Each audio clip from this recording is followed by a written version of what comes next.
ఓం శ్రీ గురుభ్యో నమః. శ్రీ శ్రీ శ్రీ యోగి రామానంద గురుపాదుగా పూజయామి. శ్రీ లలితా సహస్రనామ స్తోత్రంలోని 86వ శ్లోక వివరణ. ప్రభావతి ప్రభారూప ప్రసిద్ధ పరమేశ్వరి మూల ప్రకృతిరవ్యక్త వ్యక్త వ్యక్త స్వరూపిణి. ప్రభావతి అంటే వెలుగులు విరజిమ్ము రూపం గలది అమ్మ అని అర్థం. ప్రభ అనగా కాంతి. పరమేశ్వరి కొన్ని కోట్ల సూర్యచంద్రుల కాంతులు కలది. ప్రభ అంటే అణిమాది ఆవరణ దేవతలు, ఆ దేవతలతో పరమేశ్వరి ఆవరింపబడి ఉంటుందన్నమాట. ఆ దేవి కాంతిని ప్రసరింపచేసే సూర్యచంద్రులకే కాంతులనిస్తుంది. 108 కిరణాలను అగ్ని, 116 కిరణాలను సూర్యుడు, 136 కిరణాలను చంద్రుడు గ్రహించారు. ఇవి మొత్తం 360 కిరణాలు. వీటి వల్లే పగలు రాత్రి కలుగుతున్నాయి. కాలచక్రం తిరుగుతోంది అని చెప్పబడింది. కాబట్టి తేజోపుంజమైన ఆ పరమేశ్వరి అణిమాది అష్టసిద్ధుల చేతను, విద్యాస్వరూపమగు వసిన్యాది వాగ్దేవతల చేతను ఆవరింపబడి ఉంది. ప్రభావం కలిగినటువంటి కుండలినియే ప్రభావతి. ఆధార చక్రం నుండి షట్చక్రాలను, గ్రంథిత్రయాలను ఛేదించుకొని సహస్రారం చేరుతుంది. ఈ త్రోవలో ఆజ్ఞాచక్రం చేరినప్పుడు ఆ కుండలిని శక్తిని జ్యోతిష్మతి ప్రభావతి అని కీర్తిస్తారు. ఖనిజ లవణాల స్థాయిలో పెరుగుదల తరుగుదల రూపంలో మాత్రమే ఉంటుంది. వృక్షజాతిలో స్పందన రూపంలో ఉంటుంది, కానీ వాటి స్పందనను తెలిపే ఇంద్రియమైతే ఉండదు. జంతుజాతిలో మనసు ఉంటుంది, కానీ తాను ఉన్నట్లు తెలిపే ప్రజ్ఞ ఉండదు. మానవజాతిలో పైన తెలిపినవన్నీ ఉండి విజ్ఞాన వివేకాలు కూడా ఉంటాయి.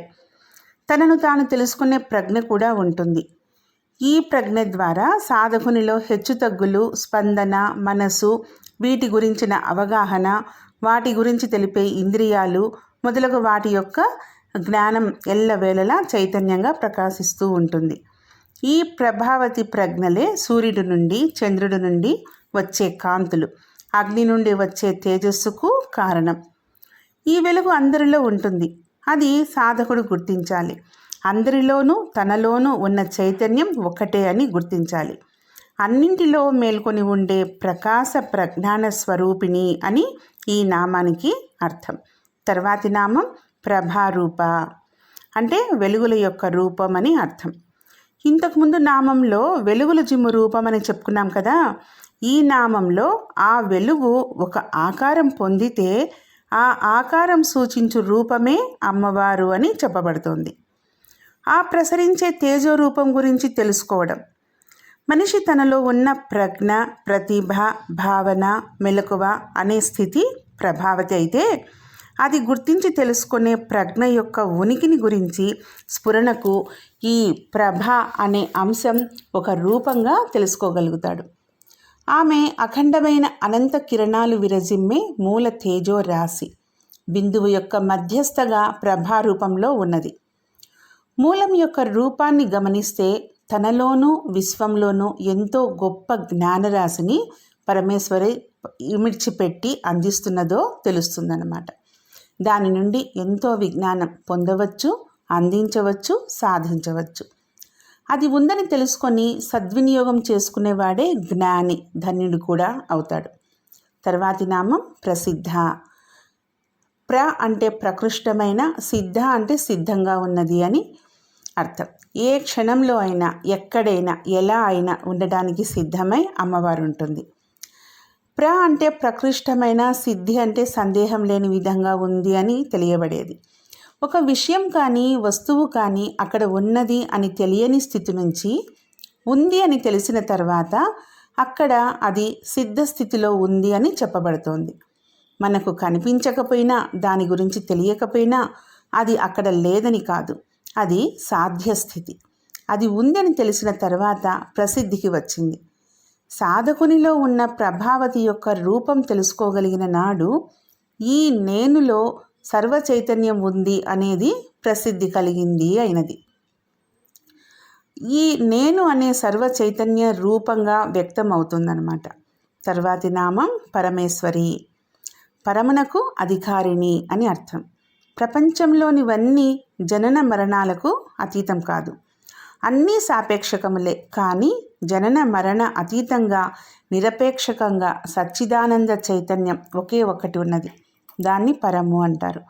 ఈ పరము ఎవరి ఆధీనమో ఆ కారణాన్ని పరమేశ్వరి అంటారు. పరమునకు అధికారిణి అని అర్థం.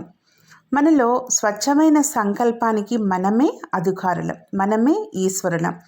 దానికి ఒక పరమేశ్వరి తప్పించి భౌతిక ప్రపంచంలో ఎవ్వరూ అధికారులు కారు అనే విశ్వాసం పెరుగుతుంది. ప్రతి ఒక్కరిలో ఉన్న శక్తి అవిరామరణమని తెలియాలి. ఎప్పుడైతే తనలోని శక్తిని ఆరాధిస్తారో అప్పుడు ఆమె ఆదేశాలను కూడా పాటిస్తారు. అదే ఆత్మసాక్షి, మనస్సాక్షి. మళ్ళీ మళ్ళీ జన్మలు తీసుకునే జీవుడిలా కాకుండా అనంత శక్తిలో లీనమయ్యే అణువుగా చేరిపోవాలి అన్న జ్ఞాన మార్గం తెలుస్తుంది. అటువంటి ప్రజ్ఞాశక్తి పరమేశ్వరి. మనలోనూ ప్రకృతిలోనూ నిండి ఉన్న పరమేశ్వరి శక్తి అదే ఆదిశక్తి. తర్వాతి నామం మూల ప్రకృతి. అన్ని ప్రకృతులకు మూలమైనది. ప్రకృతి అంటే స్వభావం అని కూడా చెప్పుకోవచ్చు.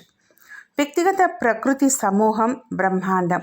అవ్యక్తం నుండి మహత్తు, దాని నుండి అహంకారం, దాని నుండి పంచతన్మాత్రలు, ఇలా సృష్టి ప్రారంభమైంది. అన్ని జీవరాశులకు భూమి మూలం. ఆ భూమి జలం నుండి, ఆ జలం అగ్ని నుండి, ఆ అగ్ని వాయువు నుండి, ఆ వాయువు ఆకాశం నుండి పుట్టింది. ఈ ఆకాశము పరబ్రహ్మం నుండి పుట్టింది. ఇదే మహామాయ మూలశక్తి మూల ప్రకృతి. ఈ మూల ప్రకృతినే పరాప్రకృతి అని కూడా అంటారు.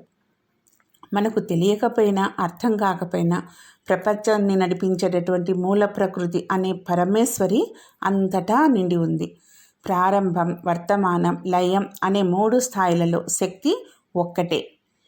బంగారము అనేక రూపాల్లో ఉంటుంది కదా. ఎన్ని ఆకారాల్లో ఉన్నా దానికి మూలము బంగారమే. మూలాన్ని ధరించే శక్తి లేదు, ఆకారాన్నే ధరిస్తారు. అలాగే ఈ సృష్టిలో మూల శక్తిని ప్రకృతి రూపంలో, మన రూపంలోనే దర్శించాలి. తర్వాతి నామం అవ్యక్త, అంటే వ్యక్తం కానిది అని. ఇంతకుముందు అమ్మవారిని బంగారు ముద్దతో మూల ప్రకృతిని పోల్చాం.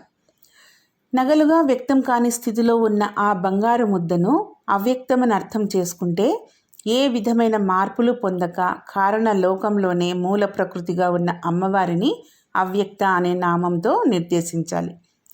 వ్యక్తమవుతే మూల ప్రకృతి కాదు కదా.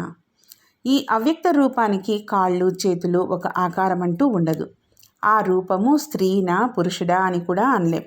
కానీ సృష్టి మొత్తం వెలుగు నుండి వచ్చింది కనుక ఆదిశక్తిగా పిలుచుకుంటూ ఉంటాం.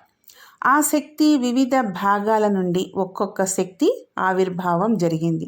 తిరిగి దేవతల రక్షణ కొరకు చిదగ్ని నుండి ఆమెను ఆవాహన చేసినప్పుడు ఏ దేవతలు ఏ ఆకారం నుండి ఆవిర్భవించారో అవే భాగాలన్నీ కలిసి ఒక రూపంగా ఏర్పడినప్పుడు అమ్మ రూపంలో దర్శనమిచ్చింది. ఆ మహామాయా స్వరూపమే అమ్మ జగన్మాత. నిర్గుణ, నిరాకార, నిరాధారంగా ఉన్న అన్నింటికీ మూలమైన శక్తి, ఆధారమైన శక్తి జగన్మాత. అన్నింటిలో ఉండి నడిపిస్తున్నది శక్తి అమ్మవారే. తర్వాతి నామం వ్యక్త స్వరూపిణి. వ్యక్తమైన అవ్యక్తమైన అన్నింటి యొక్క స్వరూపంగా ఉన్నది అని అర్థం. వ్యక్తమైన దాన్ని కార్యమని, వ్యక్తం కాకుండా ఉన్న దాన్ని కారణం అని అంటారు. అంటే వ్యక్తమైందల్లా అమ్మవారు, వ్యక్తం కానిదల్లా అయ్యవారు. ఒక ఫ్యాన్ తిరుగుతూ ఉంటుంది, గాలి వీస్తుంది, కానీ ఆ గాలి వీస్తున్న అనుభూతి తెలుస్తుంది. ఇదే వ్యక్తం. కానీ గాలి కనపడదు, ఇది అవ్యక్తం. అలాగే దానికి మూలమైన విద్యుత్ శక్తి అది ఉన్నా మనకు కనిపించదు, ఇది అవ్యక్తం. దానివల్ల కలిగే ప్రయోజనం మాత్రమే కనిపిస్తుంది, ఇది వ్యక్తం. ఇలా లేనట్లుగానే అన్నింటా ఉంటూ సృష్టిని, జీవుణ్ణి నడిపించే శక్తి అమ్మవారు. ఒకే పదార్థంలో వ్యక్త కార్యంగాను అవ్యక్త కారణంగాను ఉండునది అని ఈ నామానికి అర్థం. ఓం శ్రీమాత్రే నమః. ఓం శ్రీ గురుభ్యో నమః.